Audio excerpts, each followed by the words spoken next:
आप देख रहे हैं अनहोनी। तो चलिए बढ़ते हैं आज की इस कहानी की ओर।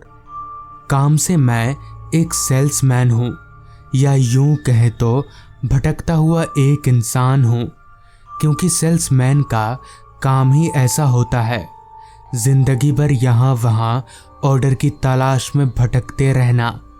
उस दिन भी मैं घर से ऑर्डर की तलाश में ही निकला था, मगर लोकल में नहीं, कहीं दूर जाने के लिए।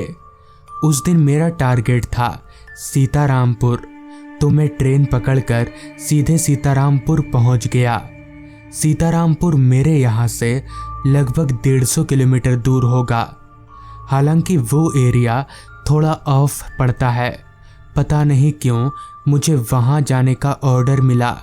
खैर, वहाँ पहुंचकर मेरा काम शुरू हो गया। जैसा मैंने सोचा था हुआ ठीक उसका उल्टा। यहाँ दुकानें कम ज़रूर थीं, मगर फिर भी मुझे काफ़ी अच्छे खासे ऑर्डर मिल रहे थे। मैंने सोचा थोड़ा और आगे चला जाए, और इस तरह से मेरा काम चलता रहा। ऐसे ही ऑर्डर लेते लेते कब दिन ढल गया पता ही नहीं चला।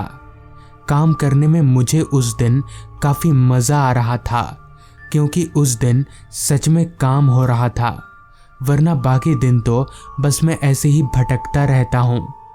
अब तक अंधेरा हो चुका था, पर क्योंकि मुझे ऑर्डर मिल ही रहे थे तो मैं भी रुका नहीं। इसी तरह कब रात के 8 बज गए पता ही नहीं चला। आखिरकार जब मुझे लगा कि अब बस हो गया, अब घर चलना चाहिए, तो मैं उल्टे पांव स्टेशन की तरफ निकल पड़ा। स्टेशन पहुंचकर जब मैं टिकट काउंटर पर गया और अपने स्टेशन की टिकट के लिए पूछा, तो वहां बैठे कर्मचारी ने कहा, पर सर, अब तो कोई ट्रेन नहीं है हसनगढ़ के लिए। मैं चौंक गया कि भला अभी वक्त ही क्या हुआ है जो ट्रेन नहीं है।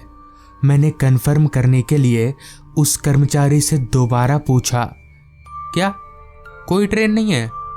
इस पर उसने अपना सिर हाँ में हिलाया। मैं चिंता में पड़ गया कि अब घर कैसे जाया जाएगा। अब तक तो आखिरी बस भी चली गई होगी। निराश होकर मैं स्टेशन पर लगे एक बेंच पर बैठ गया। वो स्टेशन इतना छोटा था कि अभी से ही स्टेशन पर कोई नज़र नहीं आ रहा था। पूरा का पूरा स्टेशन वीरान पड़ा था। मैंने निराश मन से अपने जेब से मोबाइल निकाला और घर पर फ़ोन करके पूरा मामला बता दिया। घर वालों ने हिदायत दी कि आज की रात मैं किसी होटल में कमरा लेकर रह जाऊं और कल सुबह आराम से घर आऊं। हालांकि मेरा मन तो नहीं था, मगर अब कोई चारा नहीं है। ऐसे स्टेशन पर अगर रात गुजारने जाऊंगा तो पता नहीं कल सुबह तक जिंदा बच भी पाऊंगा या नहीं, क्योंकि ठंड काफ़ी ज़्यादा थी। ऊपर से सर पर छत ना होने की वजह से ओस गिर रही थी। खैर, मैं अपनी जगह से उठा और स्टेशन से बाहर की तरफ जा ही रहा था कि तभी पीछे से एक आवाज़ आई, अरे सुनील, तू यहाँ पर? मैं पीछे पलटा तो पीछे मेरा दोस्त राकेश खड़ा था। राकेश रेलवे में काम करता है और हमारे ही गांव का है। जिस पर मैंने राकेश को कहा, अरे यार, मैं तो यहाँ काम से आया था, पर तू यहाँ पर? इस पर राकेश बोला, मेरा तो यहीं पर ट्रांसफ़र हुआ है ना, मैं यहीं रहता हूँ। जिसके बाद मैंने राकेश को अपनी सारी दुविधा बताई। मेरी सारी कहानी सुन राकेश बोला, एक काम क्यों नहीं करता, तू मेरे साथ चल, मेरे क्वार्टर में ही आज की रात रह जाना। हालांकि राकेश का सुझाव बुरा नहीं था, जिस वजह से मैं उसकी बात मान गया। राकेश की ड्यूटी ख़त्म हो चुकी थी, तो हम लोग साथ में ही उसके क्वार्टर की तरफ आगे बढ़ने लगे। अब तक रात के 9:30 बज चुके थे।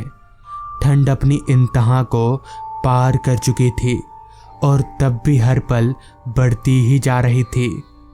जैसा कि मैंने बताया कि वो एक ऑफ एरिया था, जिस वजह से रास्ते पर हम दोनों के अलावा मुझे एक भी आदमी नज़र नहीं आ रहा था।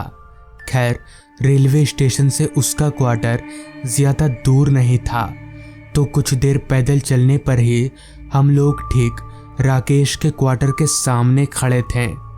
वो घर ज़्यादा बड़ा नहीं था, मगर एक अकेले आदमी के लिए काफ़ी था। राकेश ने घर का ताला खोला और हम लोग अंदर दाखिल हुए। तभी राकेश बोला, कुछ खाएगा? इस पर मैंने मना कर दिया, मगर राकेश काफ़ी ज़िद्दी था। मेरे घर पर पहली बार आया है, ऐसा बोलकर उसने मुझे खाने के लिए राजी करवा लिया। मैंने भी ज़्यादा नानुकुर नहीं किया, क्योंकि भूख मुझे भी लगी थी। जिसके बाद हमने मिलकर खाना बनाया और खाने लगे। इसी दौरान हमारे बीच मामूली बातचीत शुरू हुई। राकेश अपने घर की बात कर रहा था और मैं अपने घर की। खाना पीना हो जाने के बाद हम लोग सोने की तैयारी में लग गए। चूंकि राकेश के घर पर एक ही सिंगल बेड का पलंग था, इसलिए वो नीचे सो गया और मुझे पलंग पर सोने के लिए बोला। हालांकि मैंने उससे कहा भी कि मैं नीचे आराम से सो जाऊंगा, पर वो नहीं माना।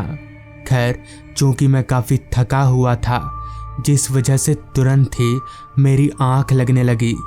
अभी मैं लेटा हुआ ही था कि तभी राकेश बोला, सुनील, रात को अगर बाथरूम जाना हो तो मुझे उठाना, क्योंकि घर में बाथरूम नहीं है, मुझे उठाना ज़रूर। इस पर अच्छा ठीक है बोलकर मैंने वापस अपनी आंखें बंद कर ली, जिसके बाद मैं कब नींद के आगोश में चला गया। मुझे कुछ याद नहीं, पता नहीं कितनी देर बाद, मगर जब मेरी आंख खुली तो मुझे ज़ोर से बाथरूम आया था।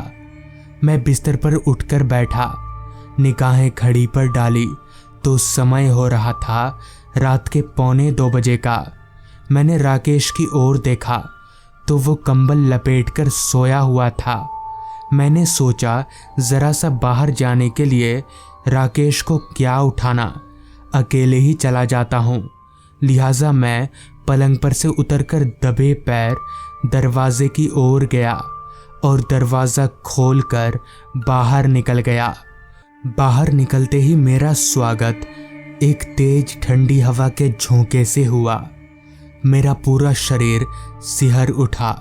खैर, बाथरूम घर के थोड़ी दूरी पर बाउंड्री वॉल के पास था, लिहाजा मैं चलते हुए बाथरूम की ओर जाने लगा। मैं चलकर बाथरूम के पास पहुंचा और अंदर चला गया। थोड़ी देर बाद मैं बाथरूम से बाहर निकला और वापस घर की ओर मुड़ने जा ही रहा था कि तभी मेरी नज़र पास के बाउंड्री वॉल पर बैठे एक बच्चे पर गई। वो दूसरी तरफ मुंह करके बैठा था, जिस वजह से मैं उसका चेहरा नहीं देख पा रहा था, मगर पीछे से तो वो कोई बच्चा ही लग रहा था। तभी मैंने उस बच्चे को आवाज़ दिया, हे छोटू, उतरो, ये बैठने की जगह है क्या? चलो भागो। मगर इस पर उस बच्चे ने कोई प्रतिक्रिया नहीं दिखाई। मैंने दोबारा कहा, बच्चे, सुनाई नहीं देता क्या? भागो यहाँ से। इस बार मेरे इतना कहते ही वो बच्चा मेरी ओर पलटा तो उसका चेहरा देख मेरे होश उड़ गए। उसका चेहरा पूरा सड़ा हुआ था। उसकी आंखों की जगह 2 काली पुतलियां थी। इतने में ही उस बच्चे ने अपना बड़ा सा मुंह खोल दिया। उसकी ज़बान काफ़ी लंबी और बाहर लटकी हुई थी। मैं समझ गया कि ये कोई इंसान नहीं बल्कि कुछ और ही है। लिहाजा मैंने तुरंत घर की तरफ दौड़ लगा दी। घर में घुसकर मैंने राकेश को जगाया और उसे पूरी बात बता दी, जिस पर राकेश बोला, मैंने तुझे कहा था मुझे उठाना, तू जानता नहीं, उस बाउंड्री के पीछे कब्रिस्तान है, वहाँ आत्माएं भटकती है। तो दोस्तों, ये थी आज की कहानी। अगर आपको ये कहानी पसंद आई हो तो चैनल को ज़रूर सब्सक्राइब कर लें। तो मैं आपका दोस्त आर्यन जल्द ही मिलूँगा आपसे ऐसी ही एक कहानी के साथ।